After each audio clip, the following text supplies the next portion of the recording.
all started about 5 years ago. I'd been in Sydney for all of a month when I get a call from this actress that I went to uni with. She'd just worked with a director who was looking for an editor to cut a passion project. While I'd cut a couple of Tropfest shorts, other than that I didn't really have much else under my belt. Inside I'm thinking, fuck yeah. So I meet this director a couple of days later, and right off the bat there's something off about her. She has this strange attitude, like this kind of untrusting thing. The waiter brings her a coffee and she's looking at it like she's expecting it to be filled with acid and piss or something. I don't know. Weird shit like that. It's already an awkward meeting right off the bat, but then she busts out a laptop and starts showing me footage from the movie, and it gets worse. It's got transvestite dogs and fisting turkeys, next level bizarro shit. A lovely Wednesday night for some, I'm sure, but not my particular flavour. And all the while she's just waxing poetic about how art house it is and avant-garde it is and how it's a game changer for cinema, throwing buzzwords left, right and centre.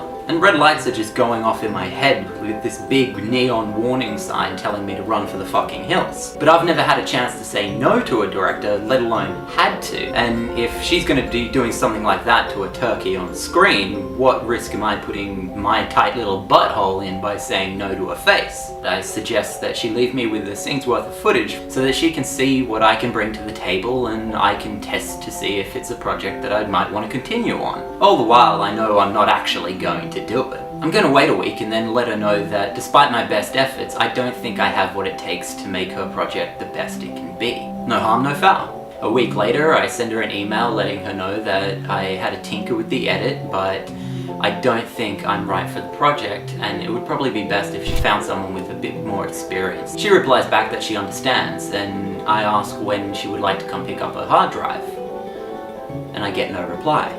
Fast forward about a month, it's 3 in the morning when I wake up to hear a knock on the front door. I was living with a housemate at the time, and I'm barely human in the morning as is, let alone 3 in the fucking morning.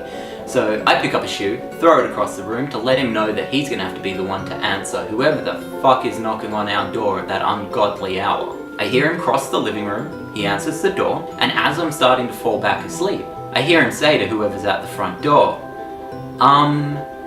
yeah? I think he's awake?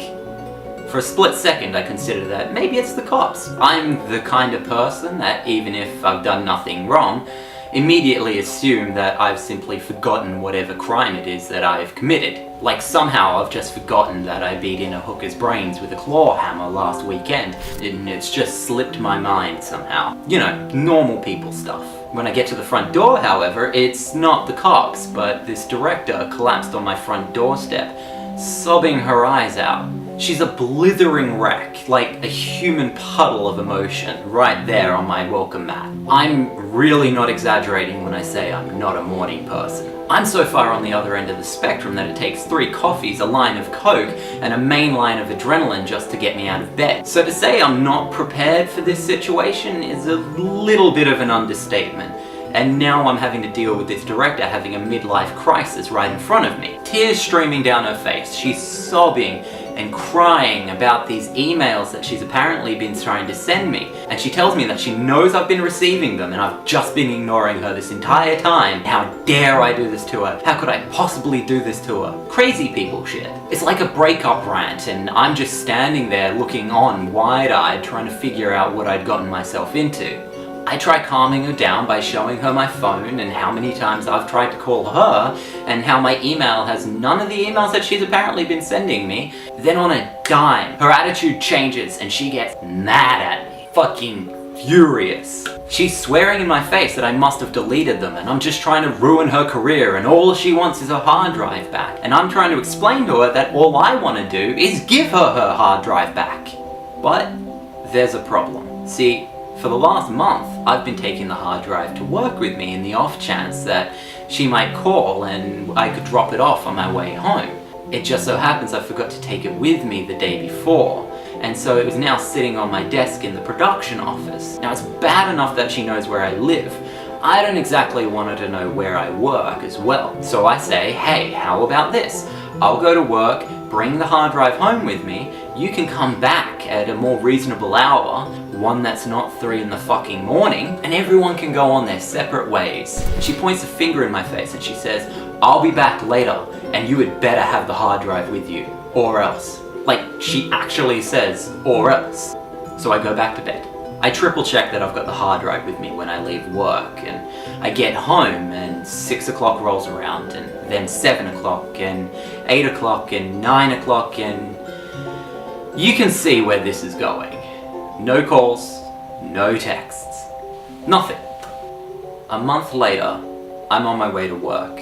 I see out of the corner of my eye a car slowly tailing me. I turn around and sure enough, it's her, and she sees that I've recognized her and tears off down the street. For the next 2 weeks, this happens every couple of days. At some point on the walk from the station to the production office, I'm guaranteed she'll be there, either parked on the side of the road or following me down some back alley. She's basically midlife crisis James Bond. After a while that stops as well, and she takes up the hobby of watching me during my lunch break. The office is on a beachfront, so at midday I'll go down to the corner store to buy something to eat and just sit on the beach. And sure enough, she'll be there just down the shore watching me eat. Anytime I try to confront her about it, she would just run off before I could reach her. Now, no one's ever accused me of being a smart man. I realize that any normal human being would have called the cops by now. But I'm a special kind of stupid.